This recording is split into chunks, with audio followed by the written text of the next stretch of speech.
नमस्कार। आज की वीडियो में हम सफलता के बारे में पूरी बात करेंगे A to Z।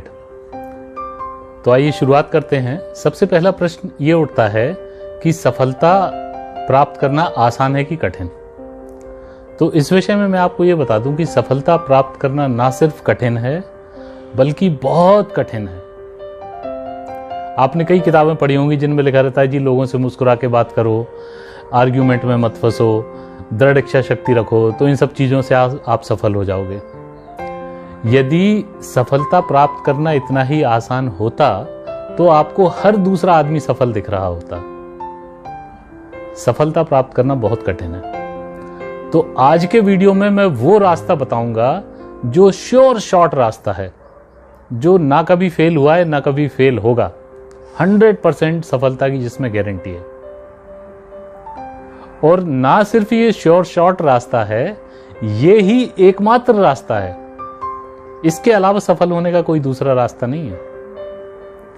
पर ये आसान नहीं है, ये कोई क्विक फिक्स नहीं है, ये कोई कॉस्मेटिक नहीं है, ये सॉलिड चीज है, अंदर की बात है, ठोस चीज है।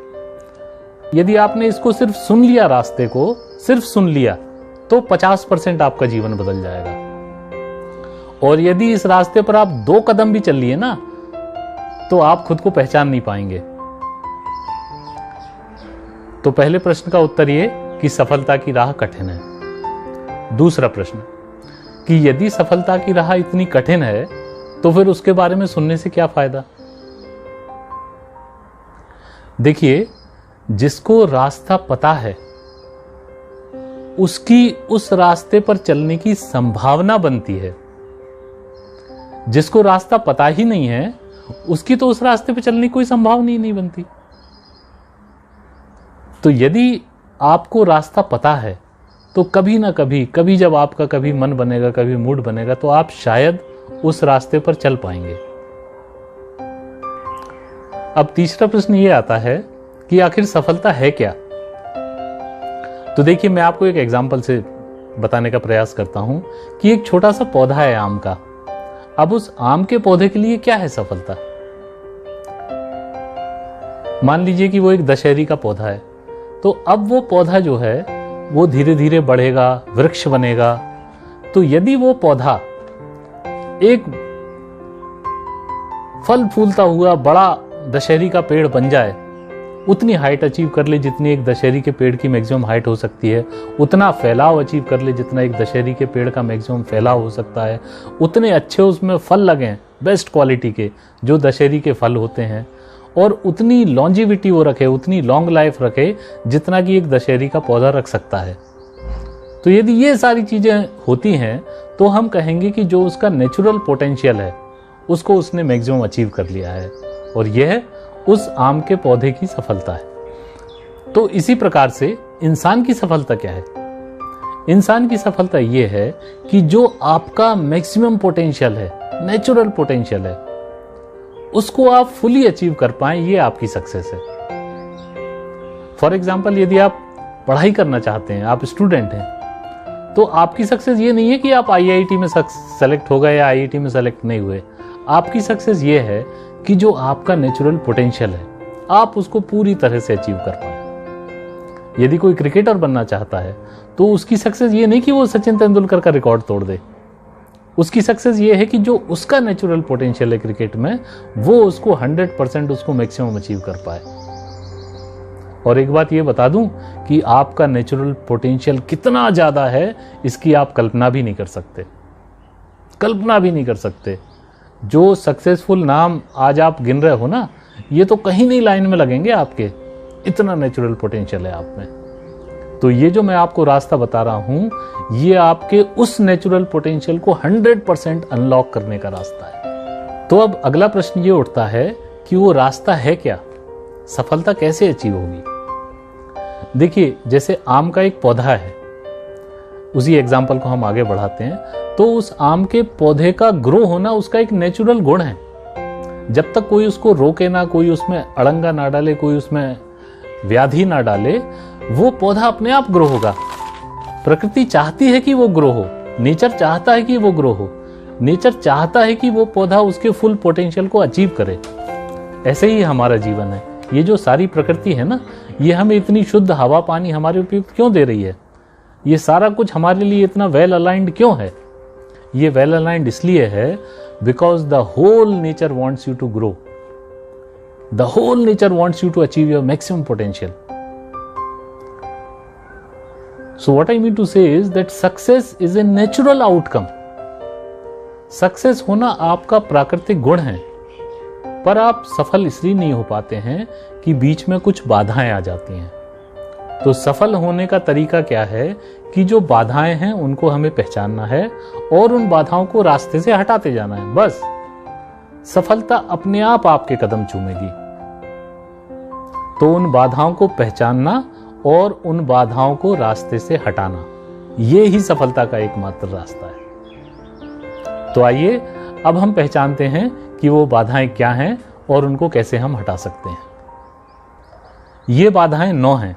पतंजलि जी ने योग सूत्र नामक ग्रंथ के समाधिपाद नामक चैप्टर के 30वें श्लोक में लिखा है, व्याधि स्त्यान संशय प्रमादालस्य अविरति भ्रांति दर्शन अलब्ध भूमिकत्व अनवस्थितत्वानि चित्त विक्षेपे अंतराया। ये उन्होंने योग के विषय में 9 व्याधियों का वर्णन, 9 बाधाओं का वर्णन कर दिया। इन्हीं को हम अब डिटेल में अपने जीवन के परिप्रेक्ष्य में 1 बाय 1 जो है वो देखेंगे। तो सबसे पहली जो बाधा है वो है व्याधि। अच्छा, दूसरी बात ये कि ये जिस सीक्वेंस में आ रही है ना, इनका इंपॉर्टेंस भी उसी सीक्वेंस में है। जो नंबर 1 आ रही है वो मोस्ट इंपॉर्टेंट है। पहले नंबर 1 को टैकल करना है, तभी नंबर 2, नंबर 3, नंबर 4 का मतलब है। तो नंबर 1 उन्होंने बताया व्याधि। व्याधि आप सब जानते हैं, बीमारी। हमारे एक दोस्त से लाइफ में बहुत सक्सेस अचीव कर रहे थे, बहुत ऊंची पोजीशन पर रात दिन मेहनत करके पहुंच रहे थे।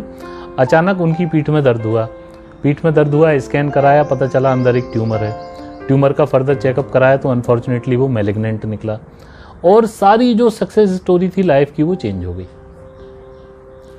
कहने का आशय ये कि सबसे पहली स्टेप है बीमारी, आपकी प्रेजेंट बीमारी। सबसे पहले तो आप, यदि आपने अभी आपका फुल बॉडी चेकअप नहीं कराया तो सबसे पहले जाइए अपना फुल बॉडी चेकअप कराइए, सारे टेस्ट कराइए। और यदि आपके शरीर में कोई व्याधि है तो सबसे पहले उस व्याधि का इलाज कराइए, उसको ठीक कराइए, उससे मुक्ति पाइए। और दूसरी स्टेप ये कि ऐसी जीवनचर्या अपनाइए, वो सब कुछ कीजिए जिससे कि अगले 20, 25, 30 सालों तक आपको कोई बीमारी ना पकड़े। क्योंकि यदि बीमारी ने पकड़ लिया तो बाकी सारी सक्सेस की कहानी फिर धरी की धरी रह जाएगी। तो फर्स्ट स्टेप है व्याधि। अब कई बार आपने देखा होगा कि बच्चे बहुत मेहनत कर रहे हैं, बहुत मेहनत कर रहे हैं, लेकिन सारा उन्होंने शेड्यूल बिगाड़ रखा है। रात में 4 बजे सोते हैं, सुबह 1 बजे उठते हैं। तो ये व्याधियों को आमंत्रण है। आपको कॉन्शियस होने की जरूरत है कि भैया मेरी सफलता के रास्ते में सबसे बड़ा अड़ंगा है बीमारी। तो आपको बहुत बहुत बहुत कॉन्शियस होने की जरूरत है, बहुत बहुत बहुत सेल्फ डिसिप्लिन होने की जरूरत है कि यदि मुझे रोज आधे घंटे वॉक करना है तो करना है, कम वॉट में। यदि मुझे खराब चीजों का सेवन नहीं करना है तो नहीं करना है, कम वॉट में। तो चलिए, आपने व्याधि को टैकल कर लिया, बीमारी को टैकल कर लिया। अब दूसरी चीज पे आते हैं। दूसरी चीज का नाम है स्त्यान। स्त्यान का मतलब होता है कि मन की अकर्मण्यता, बुद्धि की अकर्मण्यता, ब्रेन की लेजीनेस। तो ब्रेन की लेजीनेस को टैकल करना है। ब्रेन जो है, अब आप कहेंगे साहब ब्रेन कैसे लेजी हो सकता है, जब बॉडी फिट है तो ब्रेन भी फिट होगा। देखिए, मैं आपको एक एग्जांपल बताता हूं। आप शॉप पे गए, आपने कुछ आइटम्स खरीदे, 3-4 आइटम खरीदे, फिर आप दुकानदार से पूछते हैं भैया कितने पैसे हुए। उसने जितने पैसे हुए बता दिए, आपने उसको उतने पैसे दे दिए। आपके ब्रेन ने एक्सरसाइज करने की कोशिश नहीं की कि एक बार खुद भी कैलकुलेट करे, रफ कैलकुलेट करे कि 40 रुपए प्लस 50 प्लस 90 प्लस यार रफली 400 रुपीज होना चाहिए। तो जिस व्यक्ति का ब्रेन वो रफ कैलकुलेशन कर रहा है साथ में दुकानदार के, उसका ब्रेन एजाइल है। और जिस आदमी का ब्रेन उस दुकानदार के साथ में रफ कैलकुलेशन नहीं कर रहा है, उसका ब्रेन सुस्त है। तो आपको अपने ब्रेन को सुस्ती से हटाकर चुस्ती की तरफ ले जाना है। ये स्त्यान को हटाना है। एक चीज और आपको ये बता दूं कि ब्रेन नेचुरली कोई काम नहीं करना चाहता। ब्रेन को हर वो काम पसंद है जिसमें उसको मेहनत ना करना पड़े, जो रिपीटेटिव नेचर का काम हो। देखिए जैसे किसी व्यक्ति को आप कहें कि साहब आप राम राम राम राम राम जप करो 1000 बार, बड़े आराम से कर लेगा कि हाँ यार बिल्कुल कर लूंगा। पर उसी को बोलो कि राम राम राम तो जप करो, पर ऐसे करो कि पहली बार में राम बोलना है, दूसरी बार में राम सीता बोलना है, तीसरी बार में सीता राम बोलना है, चौथी बार में राम सीता राम बोलना है, पांचवी बार में सीता राम सीता बोलना है। तो इस तरीके से यदि आप उसको कॉम्प्लिकेट करके देंगे, वो कहेगा भैया यार ये तो नहीं हो पाएगा। उसको बोलो कि नहीं नहीं इसमें तुम्हें पुण्य डबल मिलेगा, तब भी उसका ब्रेन जो है वो उसको अवॉइड करने की कोशिश करेगा। तो मैं जप की बुराई नहीं कर रहा हूँ, जप का एक अपना महत्व है, वो एक अलग विषय है। मैं सिर्फ ये बताने का प्रयास कर रहा हूँ कि हमारे ब्रेन की फंक्शनिंग कैसे होती है। हमारा ब्रेन वो सब काम करना चाहता है जो रिपीटेटिव नेचर का है, जिसमें ज्यादा दिमाग ना लगाना पड़े। तो इस्त्यान वाली बाधा आपको क्या कहती है कि ये जो आपके ब्रेन की नेचुरल टेंडेंसी है सुस्त रहने की, उसको आपको कॉन्शियसली हटाना है। आपको ब्रेन को चौकन्ना रखना है और उसको चौकन्ना रहने की आदत डालनी है, तलवार की धार की तरह उसको तेज बनाना है। तो ये हो गया इशू नंबर 2। अब तीसरी व्याधि पे आते हैं, वो है संशय। जब हम स्कूल से आते थे बचपन में, तो स्कूल के और हमारे घर के बीच में एक ड्रेन पड़ता था, एक नाली थी। तो करीब हम 7-8 बच्चे थे और हम स्कूल से आते थे और धनाधन धनाधन धनाधन कूदते हुए उस नाली को पार कर जाते थे और घर पहुंच जाते थे। अच्छा, जब नाली को कूदते थे तब जो पैर जाके टिकता था ना, वो बिल्कुल नाली के दूसरे किनारे पर टिकता था, एकदम एक जगह थी वहां निशान तक बन गया था। पर हमारे मन में कभी संशय नहीं आया कि हम इस नाली को कूद सकते कि नहीं कूद सकते। दनादन कूदते थे, कभी दिमाग में विचार ही नहीं आया कि यार इस नाली को कूद नहीं सकते। अच्छा, और एक और दूसरा रास्ता था जो घूम के जाता था, जो करीबन 1 किलोमीटर लंबा था। बहुत सारे बच्चे उस रास्ते से भी जाते थे। यदि आप उन बच्चों में से किसी से भी पूछो कि भाई तुम उस रास्ते से क्यों नहीं जाते हो, तो वो यही कहेंगे यार ड्रेन है, गंदा ड्रेन है, यदि बाई चांस गिर गए तो फिर पूरे कपड़े गंदे हो जाएंगे। तो वो है संशय वाली बात कि यदि मन में संशय आ गया तो आप समझ लीजिए कि आपका काम बहुत हद तक बिगड़ गया। फिर चाहे वो नाली कूदना हो या समुद्र कूदना हो। जामवंत जी ने क्या किया था, हनुमान जी का संशय दूर किया था कि यार तुम क्या, ये समुद्र तुम्हारे लिए क्या है, क्यों डर रहे हो, इतने बलशाली हो आप, तो ये समुद्र आपके लिए कुछ नहीं है। तो तीसरी जो बाधा है वो है संशय। और संशय की रैंकिंग देखिए कितनी हाई है, ये बहुत बड़ी बाधा है। यदि अपने जैसे कोई बच्चा है, वो स्टूडेंट है, वो पढ़ाई करना चाहता है, उसके मन में ये संशय आ गया कि यार मेरे से नहीं होती पढ़ाई, बहुत मुश्किल है, मेरे से नहीं हो पाएगी, तो बहुत मुश्किल है उसका पढ़ पाना। तो सफलता के रास्ते में संशय को हटाना है, सफलता के रास्ते में अपने मन में एश्योरेंस डालना है कि ये काम मेरे से हो पाएगा, 100% होगा, क्यों नहीं होगा। अब आप देखिए कितना जबरदस्त रास्ता है। 3 स्टेप चलने पर ही आपको ऐसा लगेगा आप बीमारी से फ्री हो गए, आपका दिमाग एकदम तेज हो गया, आपके मन में कोई डाउट नहीं है। तो आपको लग रहा होगा यार सफलता तो ऑलरेडी मिली गई। सोचिए आप कितने हाई पेडेस्टाल पे आ गए ऑलरेडी। पर यह रास्ता भी और है, अभी 6 स्टेप और हैं। तो जब सोचो 3 स्टेप में आपका जीवन बदल रहा है, तो अगली 6 स्टेप और करके आप कहां पहुंच जाओगे। पहचान नहीं पाओगे आप खुद को, ना दुनिया आपको पहचान पाएगी। तो आइए चलते हैं अब चौथी स्टेप पर। चौथी स्टेप है प्रमाद। प्रमाद के बारे में कहा गया है कि प्रमादः कुशलेशनादरः, जैन दर्शन। प्रमाद क्या है कि जैसे 2 बच्चे हैं, पढ़ाई कर रहे हैं। एक बच्चा कहता है यार पढ़ाई कैसा जादू है, जिसने पढ़ाई कर ली वो गरीब भी है तो वो IAS बन सकता है, कैसा जादू है पढ़ाई। और दूसरा बच्चा कहता है कि यार ये पढ़ाई जो है ना, ये बहुत बेकार चीज है, बहुत ही बकवास चीज है, बैठे बैठे दिमाग खराब हो जाता है। दोनों बच्चे इक्वल हार्ड वर्क कर रहे हैं, दोनों रोज 10-10 घंटे पढ़ रहे हैं। पर जो पहला बच्चा है, उसके मन की जो भावना है, उसके मन में पढ़ाई के प्रति आदर है। और जो दूसरा बच्चा है वो काम वही कर रहा है, पर मन की भावना का फर्क है, उसके मन में उस काम के प्रति अनादर है। तो प्रमाद क्या कहता है, प्रमाद है कुशलेश अनादरः। प्रमाद एक प्रकार से उस कार्य के प्रति अनादर की भावना है, एक केयरलेसनेस की भावना, एक लापरवाही की भावना है। तो चौथी स्टेप आपको क्या केयरफुल रहना है कि आप जो भी काम कर रहे हो, जो भी काम आप कर रहे हैं उस काम के प्रति आपके मन में श्रद्धा का भाव होना चाहिए, तो प्रमाद नहीं रहेगा। चौथी स्टेप हो गई। अब आती है पांचवी स्टेप, और देखिए ये कितनी साइंटिफिक है ईच स्टेप। आपको चौथी स्टेप के बाद ही लगता होगा यार अब तो खत्म हो गया, बस इतने में सब हो गया, पर नहीं, इसके बाद एक पांचवी स्टेप भी है और वो उतनी ही साइंटिफिक है जितनी पिछली 4 स्टेप थी। इसलिए मैंने कहा कि ये जो सफलता का रास्ता है ये श्योर शॉट है, मोस्ट साइंटिफिक। जो हमारे ऋषि लोग बात करते हैं ना, हमारे ऋषि लोग जो बात करते हैं वो पूरी कट टू कट बात करते हैं और पूरी साइंटिफिक बात करते हैं। 20 साल पहले लगभग जब मैंने संस्कृत साहित्य को पढ़ना शुरू किया तो मैं अनुवाद पढ़ता था, और फिर कुछ सालों तक पढ़ने के बाद मैंने ये रियलाइज किया कि यार अनुवाद में वो मजा नहीं है जो ओरिजिनल बात पढ़ने में मजा है। मैं ज्यादातर कोशिश करता हूं कि संस्कृत का ओरिजिनल वर्क पढूं और उसके बाद फिर अपने दिमाग से मैं उसको समझने की कोशिश करूं। प्रमाद तक हमने कवर कर लिया था। अब हम अगली अड़ंगे के तरफ आते हैं, अगली बाधा की तरफ आते हैं, वो है आलस्य। आलस्य और प्रमाद जनरली हमेशा एक साथ यूज होता है, पर दोनों चीजें अलग अलग हैं। प्रमाद था अश्रद्धा का भाव और आलस्य है मेहनत ना करने का भाव। अब जैसे बच्चा है उसको पढ़ाई के प्रति श्रद्धा तो है कि हाँ मुझे मेहनत करना है, मुझे पढ़ना है, ठीक है, पर आधे घंटे पढ़ने के बाद यार अब थक गए, अब थोड़ी देर रेस्ट कर लेते हैं फिर पढ़ेंगे। तो आलस्य जो है वो कर्मठता के अभाव का भाव है, और आलस को दूर करने के लिए आपको क्या करना है? आलस को दूर करने के लिए आपको सेल्फ डिसिप्लिन में रहना है, बहुत जरूरी है।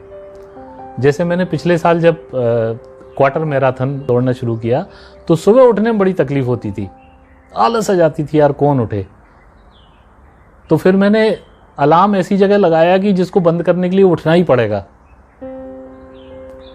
और जहां अलार्म लगाया, जहां घड़ी रखी रहती थी, उसके जस्ट नीचे मैं अपने जूते और मोजे रख देता था कि जब अलार्म बंद करने जाऊंगा तो अपने जूते और मोजे दिख जाएंगे, और एक बार जूते और मोजे पहन लिए तो फिर कोई दिक्कत की बात ही नहीं है। तो आलस्य को भगाने के लिए आपको सेल्फ डिसिप्लिन का सहारा लेना पड़ेगा। उसमें आपको जो भी अपनी क्रिएटिविटी जैसा आप दिमाग लगाएं, पर आलस्य को हटा के आपको उसकी जगह उसको हार्ड वर्क से रिप्लेस करना है। तो आप देख रहे हैं ना, 5 स्टेप में आप कितने हाई पेडेस्टल पर आ गए हैं। आपने व्याधि हटा दी, आपने स्त्यान हटा दिया, मन की लेजीनेस हटा दी, आपने डाउट हटा दिया, आपने प्रमाद हटा दिया, आपने आलस्य हटा दिया। अरे बाप रे, आप बहुत ऊंची स्थिति में ऑलरेडी आ चुके हैं। अब क्या हो सकता है अगला? तो एक बच्चे के एग्जाम्पल से ही देखिए, जो बच्चा तैयारी कर रहा है पढ़ाई की, बोर्ड की तैयारी कर रहा है, उसने ये सब कर लिया, उसको कोई बीमारी नहीं है, उसका दिमाग वो रात दिन चलाते रहता है, उसके मन में कोई डाउट नहीं है, वो प्रमादी नहीं है, वो शिक्षा का रिस्पेक्ट करता है, उसको आलस्य नहीं है। अब वो पढ़ रहा है, मतलब बच्चा 4 घंटे लगातार पढ़ रहा है, बैठा है टेबल पे पढ़ाई कर रहा है, बीच में पापा निकलते हैं, पापा स्कोर क्या हुआ, पापा कितने ओवर बचे हैं, पापा कोहली आउट हो गया कि नहीं हुआ। आप समझ रहे हैं मैं किस चीज की बात कर रहा हूं? इस चीज का नाम है अविरति। विरति का मतलब होता है वैराग्य, वैराग्य मतलब इंटरेस्ट ना होना। तो अविरति मतलब कि इंटरेस्ट अभी बाकी है, इंटरेस्ट खत्म नहीं हुआ है, ये दूसरी बाधा है। अविरति का मतलब यह है कि यदि जैसे बच्चा पढ़ाई कर रहा है तो जितने टाइम वो पढ़ाई कर रहा है उतने टाइम पढ़ाई के अलावा जो बाकी सारी एक्टिविटी हैं, जो बाकी सारी चीजें हैं, उन सारी चीजों में उसका इंटरेस्ट 0 हो जाए, कोई इंटरेस्ट ना रहे उसको। यदि वो पढ़ाई कर रहा है तो फिर कितने ओवर हुए, किसने कितने रन बनाए, इंडिया हारी के जीती, कौन सा गाना हिट चल रहा है, कौन सी फिल्म आने वाली है, उस दौरान टोटल आपको जो है बाकी किसी भी चीज में इंटरेस्ट आपका 0 होना चाहिए। तो ये बाधा है अविरति। अब हम 6 स्टेप क्लियर कर चुके हैं, बहुत बड़ी बड़ी स्टेप आपने क्लियर कर ली है, समझ लीजिए, बहुत बड़ी बड़ी स्टेप आपने क्लियर कर ली है। अब लास्ट की 3 स्टेप बची हैं, ये तीनों स्टेप बड़ी समझने वाली हैं और ये बहुत सूक्ष्म अब आप आ गए। क्योंकि आप सोचिए ना, कोई बच्चा है, उसने 6 स्टेप में क्या क्या नहीं कर लिया। बीमारी हटा दी, मानसिक दुर्बलता हटा दी, डाउट हटा दी, प्रमाद हटा दिया, आलस्य हटा दिया, यहां तक कि उसने अविरति भी हटा दी। अब वो टोटली फोकस होकर ही वही काम कर रहा है। तो अब क्या बच गई बाधा? सब कुछ तो हो गया? नहीं, अभी भी बच गई हैं। और जब तक आप ये सारी बाधाएं क्लियर कर लेंगे ना, तो आप खुद कहेंगे कि हाँ यार, ये रास्ता तो बस, इसके बाद तो कुछ बचा ही नहीं। ये जो बाकी 3 बाधाएं हैं उनके बारे में अब हम चर्चा करते हैं। तो अगली बाधा है, उसका नाम है भ्रांति दर्शन। भ्रांति दर्शन मतलब, अब देखिए ये जो बच्चा है, हम उसी के एग्जाम्पल से चलते हैं कि वो हार्ड वर्क कर रहा है, वो पढ़ाई कर रहा है, वो उसको किसी और चीज में इंटरेस्ट नहीं है, उसने सब चीजों से वैराग्य ले लिया है। अब वो मैथ्स का कोई क्वेश्चन सॉल्व कर रहा है। सपोज कीजिए कि वो इंटीग्रेशन कर रहा है किसी टर्म का, पर वो जिस मेथड से इंटीग्रेशन कर रहा है वो मेथड गलत है। आप समझ रहे हैं? जिस मेथड से वो उस क्वेश्चन को सॉल्व करने की कोशिश कर रहा है वो मेथड ही गलत सीख रहा है वो, तो फिर वो सक्सेस नहीं हो पाएगा। करेक्ट मेथड को सीखना भी बहुत जरूरी है। सिमिलर एग्जांपल आप ले लें कि कोई बच्चा क्रिकेट खेलना सीख रहा है, अब उसने बाकी सारा कुछ कर लिया, वैराग्य तक पहुंच गया, अविरति उसने कर ली, पर ऑफ स्पिन को किस तरीके से खेलना है, जैसा सीखना चाहिए उसका वो उल्टा सीख रहा है। कोई उसको उल्टा ज्ञान दे रहा है कि नहीं तुम ऑफ स्पिन को ऐसे नहीं ऐसे खेलो। इसको कहते हैं भ्रांति दर्शन। सत्य में असत्य को देखना, असत्य में सत्य को देखना, करेक्ट सीख ना लेना। तो एक स्टेप ये है कि जब आपने इतनी सारी सब मेहनत कर ली है, उसके बाद जब आप जो भी काम कर रहे हैं, देखिए हर आदमी के लिए लागू है, आप जो भी काम कर रहे हैं उस काम करने की, उस काम को सही समझ, उस काम को करने की, उस काम को करने की मेथड की सही समझ, ये नेक्स्ट स्टेप है। तो जो गलत समझ है उसको हटाना है और गलत समझ की जगह आपको उस काम को करने की सही समझ को रखना है। ये हो गया भ्रांति दर्शन। यहां तक आते आते आप समझ लीजिए आपने 99% काम आपका हो गया। यदि आपने ये सारी स्टेप कर ली तो आपको कोई माई का लाल सफल होने से नहीं रोक सकता। तो जो लास्ट की जो 2 स्टेप्स है ना, वो बहुत सूक्ष्म किस्म की स्टेप्स हैं, वो साइकोलॉजिकल लेवल की स्टेप्स हैं। वो आपकी साइकोलॉजी आपको जहां रोकती है वो वाली स्टेप्स हैं। एक्सटर्नल फैक्टर सब खत्म हो गए। तो भ्रांति दर्शन तक आप पहुंच गए, अब आप सही तरीके से अपने काम को करने लगे।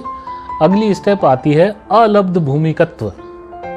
अलब्ध भूमिकत्व, भूमि मतलब पोजीशन, लब्ध मतलब प्राप्त करना। तो लब्ध भूमि मतलब होता है कि आप किसी पोजीशन को प्राप्त करें, अलब्ध भूमि मतलब आप उस पोजीशन को प्राप्त नहीं कर पा रहे हैं। और अलब्ध भूमिकत्व मीन्स वो प्रॉपर्टी, वो tendency where you are not able to achieve the required position. तो अब कोई बच्चा है वो इंटीग्रेशन को सॉल्व कर रहा है, सही मेथड से भी सॉल्व कर रहा है, बहुत मेहनत लग रही है उसको, ठीक है, हार्ड वर्क भी कर रहा है, सब कुछ है, but ultimately he is not able to get the answer to that question. तो वो अलब्ध भूमिकत्व में फंस गया। सब कुछ करने के बाद भी उसको जो है वो सॉल्यूशन प्राप्त नहीं हो पा रहा है। कोई बच्चा है वो क्रिकेट खेलना सीख रहा है, सब कुछ उसने सही किया है, ऑफ स्पिन को कैसे खेलना है वो भी उसको पता है, पर जब वो एक्चुअली खेलने जाता है तो वो नहीं खेल पा रहा है उसको। इससे क्या होता है? इससे एक साइकोलॉजिकल हर्डल पैदा होता है, इससे एक साइकोलॉजिकल मन में एक निराशा पैदा होती है, एक दौर्मनस्य का भाव पैदा होता है कि यार मैंने इतनी मेहनत की, देखो सब कुछ किया, पर ये मेरे से हो नहीं पा रहा है। तो अगली जो बाधा है, अगला जो अड़ंगा है वो ये है, वो आपकी खुद की साइकोलॉजी है कि जब आप बहुत सब कुछ भी सही कर रहे होंगे और आपको जब जरा सा कुछ अचीव नहीं होगा तो आपका खुद का ब्रेन, आपकी खुद की साइकोलॉजी आपको रोक देगी कि यार कुछ नहीं होता। मैंने बहुत, आप ऐसे बहुत लोग मिलेंगे जिन्होंने इतनी मेहनत भी नहीं की, पर वो ये कहते हुए मिलेंगे, अरे यार मैंने तो सब करके देख लिया यार, कुछ नहीं होता है, बहुत मुश्किल है। तो आपको इसके प्रति कॉन्शियस रहना है, इसके प्रति सचेत रहना है कि ये जो अलब्ध भूमिकत्व वाली फीलिंग है वो आपके मन में घर ना करने पाए। आप लगे रहें, ये चीज, ये आपकी ही साइकोलॉजी आपके रास्ते में अड़ंगा ना बन जाए। अब आप साहब 99.5% पे आ गए सफलता के, इसके बाद क्या बचता है? इसके बाद जो बचता है वो बहुत ही कम है। वो लास्ट स्टेप है और सबसे सूक्ष्म स्टेप है। अगेन आपकी साइकोलॉजी वाली स्टेप है। उसको कहते हैं अनवस्थितत्व। अवस्थित यानी होता है एक जगह बैठ जाना, अनअवस्थित मतलब एक जगह बैठ ना पाना या बैठे ना रह पाना, और अनवस्थित तत्व मतलब कि एक जगह बैठे ना रह पाने का गुण। तो क्या होता है कि एक आपने पोजीशन अचीव कर लिया, आप लब्ध भूमि हो गए, पर आप उस पोजीशन पे टिक के ना बैठ पाए, उसको कहते हैं अनवस्थित तत्व। तो ये भी एक साइकोलॉजिकल बैकलॉग होता है जो आपको ये कहता है यार मैं कभी कर लेता हूं, कभी नहीं कर पाता, कंसिस्टेंसी नहीं है मेरे अंदर। जैसे कोई बच्चा है वो ऑफ स्पिन खेलना सीख रहा है, अब उसने सब कुछ सीख लिया है, पर कोई ऑफ स्पिन आती है तो वो उसको ठीक से खेल पाता है, कोई ऑफ स्पिन आती है तो उसको नहीं खेल पाता। तो उसने जो पोजीशन अचीव कर ली थी, जो भूमि अचीव कर ली थी, उस पे अचीव तो कर रहा है पर वहां स्टेबल होकर बैठ नहीं पा रहा, उससे गिर जाता है वो। दूसरा एग्जांपल जैसे हम लेके चल रहे थे कि बच्चा जो इंटीग्रेशन की प्रॉब्लम सॉल्व कर रहा है, तो एक प्रॉब्लम उसने सॉल्व कर ली, दूसरी सॉल्व कर ली, तीसरी सॉल्व कर ली, पर चौथी प्रॉब्लम में फिर अटक गया। मेथड वही है, क्वेश्चन वैसे ही है, सब कुछ वैसे ही है, पर फिर तो जो भूमि आपने उपलब्ध की थी उससे आप गिर गए। इसको कहते हैं अनवस्थित तत्व। तो जब आप एकदम एक्सपर्टाइज के लास्ट लेवल पे पहुंचेंगे ना, जब आप सक्सेस के अंतिम छोर पे पहुंचेंगे, तब ये बाधा आएगी कि आप सब कुछ अचीव करके जब आप लब्ध भूमि भी हो गए तो आप उस भूमि पे टिक नहीं पाएंगे। तो ये आपको इसके प्रति फिर आपको सॉल्यूशन क्या है कि आपको कॉन्शियस रहना है कि साइकोलॉजी में ये बात आएगी। क्या बात आएगी कि यार मैं कर तो लेता हूं फिर कभी, लेकिन फिर ऐसा हो जाता है कि मैं कभी नहीं कर पाता। तो ये जो साइकोलॉजिकल हर्टल है, ये जो मेंटल ब्लॉक है, इससे आप डरे नहीं, इससे आप बस अवेयर रहें, और अवेयर रहेंगे तो आप इसको पार कर जाएंगे। तो लास्ट जो लास्ट जब आप इसको भी आपने पार कर लिया तो फिर आप क्या होंगे, फिर आप 100% सक्सेस होंगे। ये वो स्थिति होती है जब इंसान फ्लो में होता है। जैसे कहते हैं ना यार आज तो सचिन फ्लो में खेल रहा है, मतलब जो गेंद आ रही है उस पर ये मार रहा है, लेफ्ट राइट चौका छक्का मार रहा है। या कोई टेनिस प्लेयर है तो वो आज बड़े फ्लो में खेल रहा है। ये जो फ्लो आता है ना, यही सक्सेस है। ये आपका नेचुरल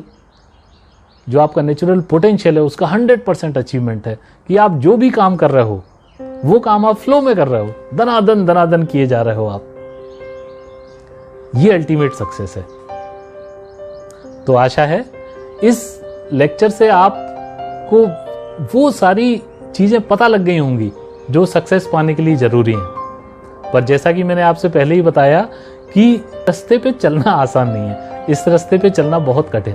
अरे बीमारी से ही लड़ना कितना कठिन है, फिर इस्त्यान से लड़ना कितना कठिन है, फिर संशय से लड़ना कितना कठिन है, फिर प्रमाद से लड़ना, आलस्य से लड़ना, अविरति से लड़ना, ये सब आसान नहीं है, ये बहुत कठिन है। तो जिन लोगों ने भी सक्सेस अचीव की है उनके प्रति आप बहुत आदर का भाव रखें कि सक्सेस ऐसे ही नहीं मिल जाती, बहुत मुश्किल से मिलती है। तो ये जो मैंने आपको आज रास्ता बताया, ये हजारों हजार साल पुराना हमारे ऋषियों का इजाद किया हुआ रास्ता है, और ये 100% रास्ता है, कोई डाउट नहीं है इसमें। अब तो मुझे आपको कहने की जरूरत नहीं है, रास्ता सुनने के बाद आप खुद समझ गए होंगे कि कोई डाउट नहीं है, 100% सक्सेस अश्योर्ड है, कोई माइकल आल सक्सेस